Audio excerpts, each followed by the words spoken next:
দ্বিতীয় বর্ষের সুপ্রিয় শিক্ষার্থীবৃন্দ, কেমন আছো তোমরা? আশা করি ভালো আছো এবং নিরাপদে আছো। আমরা পঞ্চম অধ্যায় থেকে দ্বিতীয় পত্রের প্রায় শেষ দিকে চলে এসেছি।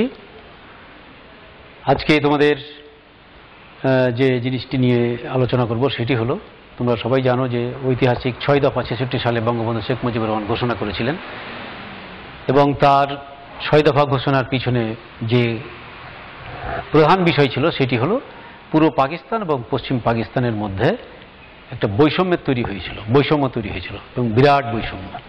তো বিভিন্ন পর্যায়ে যে বৈষম্যগুলো, সেই জিনিসগুলো নিয়ে আজকে তোমাদের সামনে আমি আলোচনা করব। তো বন্ধুরা, আসো আমরা পাঠে চলে যাই। তোমাদের আজকের পাঠে আমি সবাইকে স্বাগতম জানাই। তোমরা মনোযোগ সহকারে পাঠটি আশা করছি দেখছো। আজকের আমার আলোচনা একটু আগে যেটা বললাম, যে পূর্ব পাকিস্তানের প্রতি পশ্চিম পাকিস্তানের বৈষম্য। বিভিন্ন দিক থেকেই এই বৈষম্যগুলো ছিল।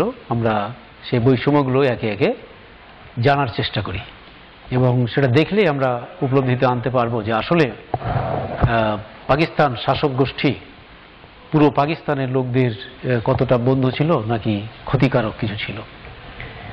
ভৌগোলিক দূরত্ব উপেক্ষা করে পূর্ব বাংলার মানুষ পাকিস্তান রাষ্ট্রের সাথে যুক্ত হয়েছিল, কিন্তু প্রথম থেকেই পূর্ব পাকিস্তানের প্রতি পাকিস্তানি শাসকদের নীতি ছিল বৈষম্যমূলক। সময়ের ব্যবধানে এই বৈষম্য ক্রমাগত বৃদ্ধি পেতে থাকে। যে বৈষম্যগুলো ছিল সেগুলো হলো রাজনৈতিক ও প্রশাসনিক বৈষম্য। পূর্ব পাকিস্তানের সংখ্যাধিক্য থাকা সত্ত্বেও গভর্নর জেনারেল ও প্রধানমন্ত্রী নিয়োগ দেওয়া হতো পশ্চিম পাকিস্তান হতে। অর্থাৎ আমাদের যে পাকিস্তান রাষ্ট্রের তখন দুটি অংশ ছিল, একটি পশ্চিম পাকিস্তান এবং পূর্ব পাকিস্তান। তো পূর্ব পাকিস্তানের লোক সংখ্যা ছিল বেশি, অর্থাৎ সংখ্যাধিক্য ছিলাম আমরাই। কিন্তু প্রধান যে দুটি পদ, গভর্নর জেনারেল একটি আর একটি পদ হলো প্রধানমন্ত্রীর, তো দেখা যায় যে অধিকাংশ সময়ই ওই পশ্চিম পাকিস্তানের লোকজনই এই পদ দুটি দখল করে থাকত। পূর্ব পাকিস্তানের মানুষদের পরিচালিত আন্দোলন দমনে পাকিস্তানি সরকার তীব্র নিপীড়নমূলক ব্যবস্থা গ্রহণ করে। এখান থেকে, অর্থাৎ পূর্ব পাকিস্তান থেকে যে কিছু দাবি দেওয়া, যুক্তিসঙ্গত দাবি দেওয়া উপস্থাপন করা হতো, সেই দাবিগুলোকে নস্যাৎ করে দেওয়ার জন্য তারা নিপীড়নমূলক ব্যবস্থা গ্রহণ করতেন। 1947 থেকে 1971 খ্রিস্টাব্দ পর্যন্ত সময়ে কেন্দ্রীয় মন্ত্রিসভার 221 জনের মধ্যে মাত্র 95 জন ছিলেন পূর্ব পাকিস্তানের এবং 9 জন সরকার প্রধানের মধ্যে মাত্র 3 জন ছিলেন এই অঞ্চলের তথা পূর্ব পাকিস্তানের। অর্থাৎ যে কথাটি বলা হলো যে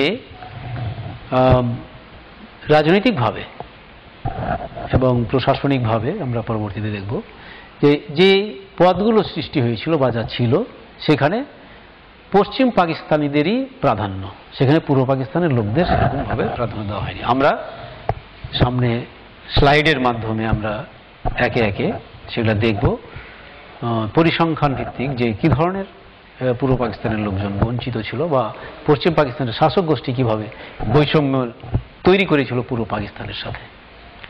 তো আমরা যেটা নিয়ে কথা বললাম এটার ব্যাপারে একটা স্লাইড আমরা দেখি, যে সরকার প্রধান যদি আমরা দেখতে যাই, তো সেখানে আমাদের এই অঞ্চল থেকে ছিলেন লিয়াকত আলী খান, নাজিম উদ্দিন এবং মোহাম্মদ আলী। এছাড়া এই মোহাম্মদ আলী যিনি 2 টার্মে ছিলেন, তিনি বগুড়ার।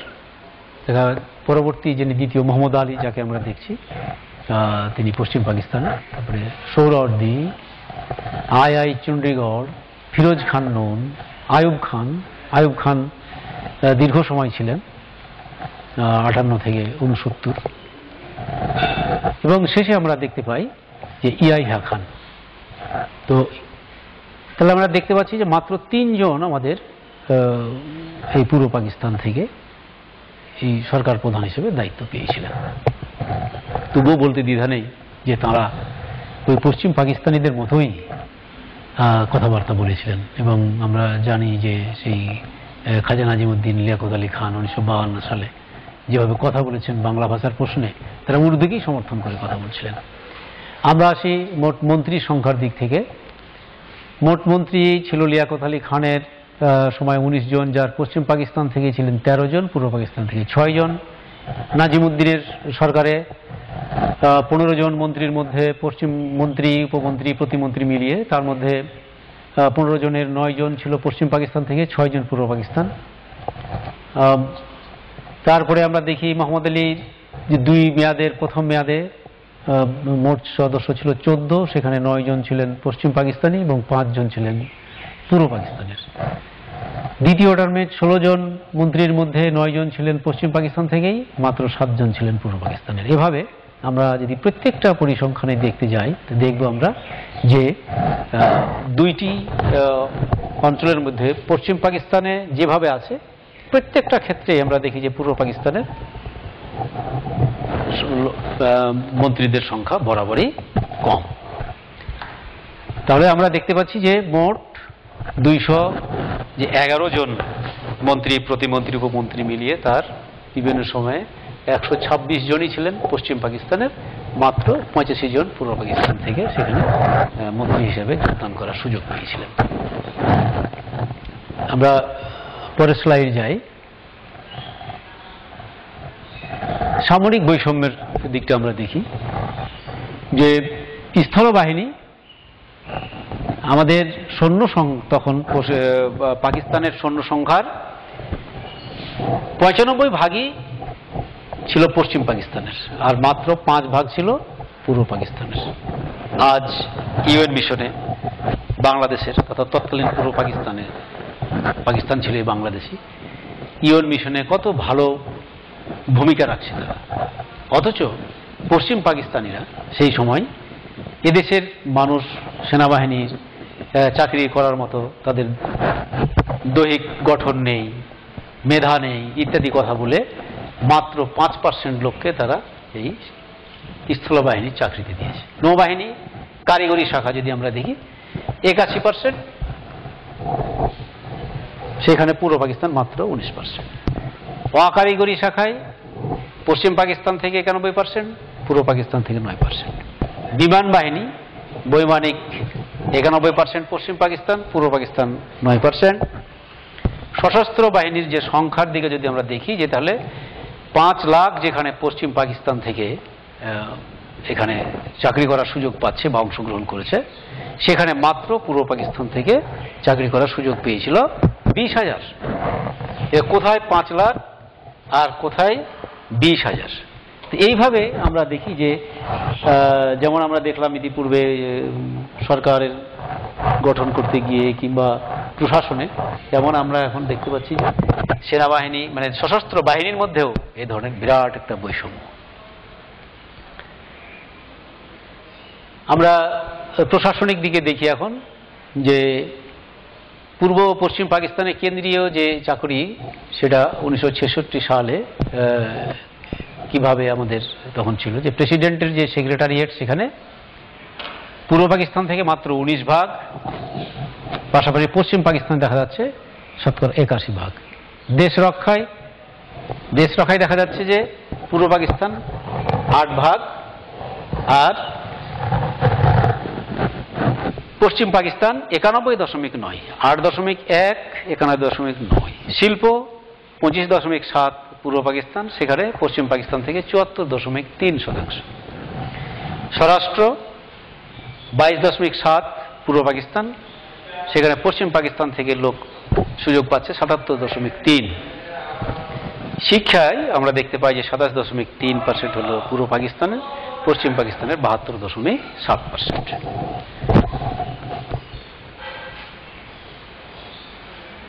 অর্থনৈতিক বৈষম্য আমরা খুব সতর্কভাবে যদি লক্ষ্য করি দেখতে পাবো যে দেশ রক্ষা খাতে যে ব্যয়, রাজস্ব খাতের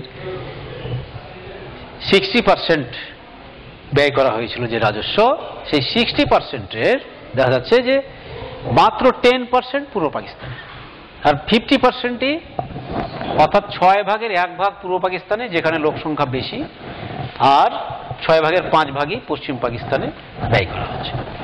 বেসামরিক খাতে ব্যয় 40%, সেই 40-এর মধ্যে 15% হচ্ছে পূর্ব পাকিস্তানে পশ্চিম পাকিস্তানে হচ্ছে 25%।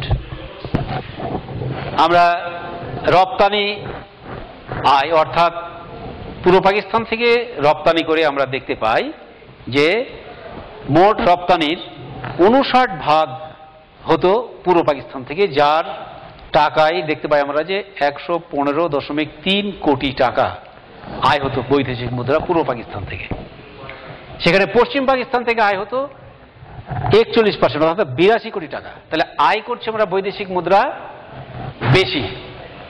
নিচেরটা যদি আমরা দেখি যে আমদানি, যে জিনিসগুলো বিদেশ থেকে আমদানি করা হচ্ছে সেই জিনিসগুলো কোন অঞ্চলে বেশি দেওয়া হচ্ছে, সেখানে দেখা যাচ্ছে যে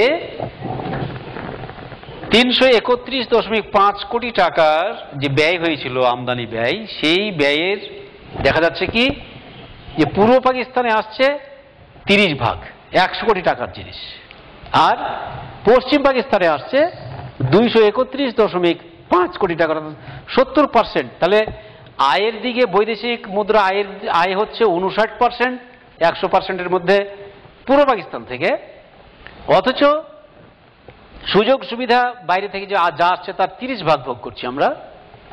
পশ্চিম পাকিস্তানে বৈদেশিক মুদ্রা আসছে 41%, কিন্তু তারা আমদানির ক্ষেত্রে 100%-এর 70%ই ভোগ করছে। অর্থাৎ যারা দেশকে কম দিচ্ছে তারা দেশের কাছ থেকে বেশি নিচ্ছে, এবং পশ্চিমের শাসক গোষ্ঠী থাকার কারণে পশ্চিম পাকিস্তানে কিন্তু এই জিনিসটি বেশি বেশি তারা ভোগ করেছে। বিভিন্ন খাতে ব্যয় বৈষম্যের একটা তুলনামূলক চিত্র এখানে যদি আমরা দেখাই তাহলে দেখা যাবে যে রাজস্ব খাতে ব্যয় পশ্চিম পাকিস্তানে 75%, পূর্ব পাকিস্তানে 25%। শিল্প উন্নয়নমূলক খাতে পশ্চিম পাকিস্তানে 58%, পূর্ব পাকিস্তানে 42%। উন্নয়ন প্রকল্পের বৈদেশিক মুদ্রা যেটা আসতো বাইরে থেকে তার 80%ই খরচ হতো পশ্চিম পাকিস্তানে, মাত্র 20% পূর্ব পাকিস্তানে। আমেরিকান সাহায্যের ব্যয় 66% খরচ হয়েছে পশ্চিম পাকিস্তানে, 34% পূর্ব পাকিস্তানে। বৈদেশিক সাহায্যের ব্যয় 96%ই পশ্চিম পাকিস্তান, আর মাত্র 4% পূর্ব পাকিস্তানের জন্য বরাদ্দ হতো। বিনিয়োগ সংখ্যা ও শিল্প ঋণ এখানেও দেখা যায় যে 80%ই হচ্ছে পশ্চিম পাকিস্তানে, আর পূর্ব পাকিস্তানে বিনিয়োগ হচ্ছে মাত্র 20%। ব্যবসা বাণিজ্য সব কিছুই গড়ে উঠছে পশ্চিম পাকিস্তানে। শিল্প উন্নয়ন ব্যাংক 76% পশ্চিম পাকিস্তান, পূর্ব পাকিস্তান 24%। গৃহ নির্মাণ অন্যান্য 88% পশ্চিম পাকিস্তানে কাজে লাগতো, আর মাত্র 12% পূর্ব পাকিস্তানে দেওয়া। তাহলে আমরা এই ব্যয়গুলো থেকে খুব সহজেই অনুমান করতে পারছি যে ব্যয়ের যেখানে বৈষম্য সেখানে উন্নয়নেরও বৈষম্য অবশ্যই পরিলক্ষিত হবে, কারণ এই অর্থ দিয়েই উন্নতি। ব্যাংক বিনিয়োগকারী প্রতিষ্ঠান যদি পূর্ব পাকিস্তানে তখন বিনিয়োগ করত তাহলে এখানে ব্যবসা বাণিজ্য গড়ে উঠত, কিন্তু সেটা গড়ে উঠেছে পশ্চিম পাকিস্তানে। কাজেই পশ্চিম পাকিস্তান পূর্ব পাকিস্তানের থেকে যতদিন সামনের দিকে যাচ্ছে ততই এগিয়ে যাচ্ছে এবং পূর্ব পাকিস্তান পিছিয়ে পড়ছে। এছাড়াও আমরা যদি বলি শিক্ষা, চিকিৎসা, যোগাযোগ এইসব খাতেও কিন্তু চরম বৈষম্য ছিল। শিক্ষার খাতে যদি আমরা বলি যে যদি দেখি আমরা যে 1947 সাল থেকে 66 সাল পর্যন্ত যতগুলো শিক্ষা প্রতিষ্ঠান গড়ে উঠেছে তার অধিকাংশই গড়ে উঠেছে পশ্চিম পাকিস্তানে, এবং পূর্ব পাকিস্তানে তার তুলনায় অনেক কম। একইভাবে যদি শিক্ষা প্রতিষ্ঠান না থাকে তাহলে শিক্ষার হারও বাড়বে না, শিক্ষার্থীর সংখ্যাও বাড়বে না। কাজেই ওই একই সময়ে দেখা গেছে যে পূর্ব পাকিস্তানের চেয়ে পশ্চিম পাকিস্তানের লোকজন শিক্ষায় অনেক এগিয়ে গেছে। একইভাবে চিকিৎসা ক্ষেত্রেও তাই। বিভিন্ন বড় বড় সরকারি হাসপাতালগুলো তৈরি হয়েছে পশ্চিম পাকিস্তানে। যোগাযোগ ব্যবস্থার উন্নয়নও ঘটেছিল পশ্চিম পাকিস্তানে। সেখানে যোগাযোগ ব্যবস্থার উন্নতি হলেই মানুষের অর্থনীতি ভালো হবে, অর্থনীতির চাকা ঘুরবে। কিন্তু সেই যোগাযোগ ব্যবস্থা যেভাবে পশ্চিম পাকিস্তানকে গুরুত্ব দেওয়া হয়েছে তার সাথে তুলনা করতে গেলে পূর্ব পাকিস্তানের গুরুত্ব তখন মোটেও দেওয়া হয়নি। এইভাবে যে বৈষম্যের শিকার হয়েছিল পূর্ব পাকিস্তান, সেই পূর্ব পাকিস্তান বৈষম্যের শিকার দিন দিন চরম থেকে আরো চরমে চলে যায়, অর্থাৎ বৈষম্য বাড়তেই থাকে, চলতেই থাকে। বাংলার মানুষ শেখ মুজিবুর রহমানের নেতৃত্বে পাকিস্তানিদের শোষণের বিরুদ্ধে সোচ্চার হয়ে ওঠে এবং এই সব বৈষম্যের পরিপ্রেক্ষিতেই এবং আমাদের এই অঞ্চলের তথা পূর্ব পাকিস্তানের তৎকালীন স্বায়ত্ত শাসনের দাবির প্রশ্নেই 1966 সালে শেখ মুজিবুর রহমান ঐতিহাসিক 6 দফা ঘোষণা করেছিলেন। তো শিক্ষার্থীবৃন্দ, বিভিন্ন বৈষম্যগুলো আমরা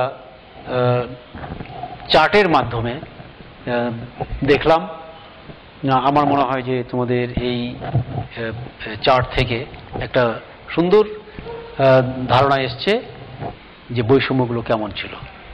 তো বাড়ির কাজ হিসেবে পূর্ব পাকিস্তানের প্রতি পশ্চিম পাকিস্তানের অর্থনৈতিক বৈষম্য আলোচনা করো, এটি তোমাদের বাড়ির কাজ হিসেবে থাকবে।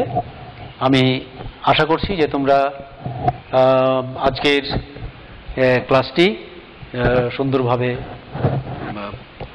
দেখেছো এবং আমি যেভাবে তোমাদের বলার চেষ্টা করেছি, বোঝানোর চেষ্টা করেছি, যদি তোমরা মনোযোগ সহকারে শুনে থাকো তাহলে তোমরা বুঝতে পেরেছো যে 1947 সালে ধর্মের ভিত্তিতে দুটি অঞ্চল একত্রিত হয়ে একটি স্বাধীন দেশ সৃষ্টি করলেও পশ্চিম পাকিস্তানের কায়েমি শাসক গোষ্ঠীর কারণেই পূর্ব পাকিস্তান দিন দিন পিছিয়ে পড়ছিল তথা চরম বৈষম্যের শিকারে পরিণত হয়েছিল। তো শিক্ষার্থীবৃন্দ, আমরা বৈষম্যগুলো ভালো করে শিখব এবং পরবর্তীতে আমাদের যে ক্লাসটি হবে 6 দফা, এই বৈষম্যগুলো শিখলে আমরা আগামী ক্লাসটি 6 দফার ক্লাসটি খুব সুন্দরভাবে বুঝতে পারব। তো সবাইকে ধন্যবাদ জানিয়ে আজকে এখানে ক্লাস শেষ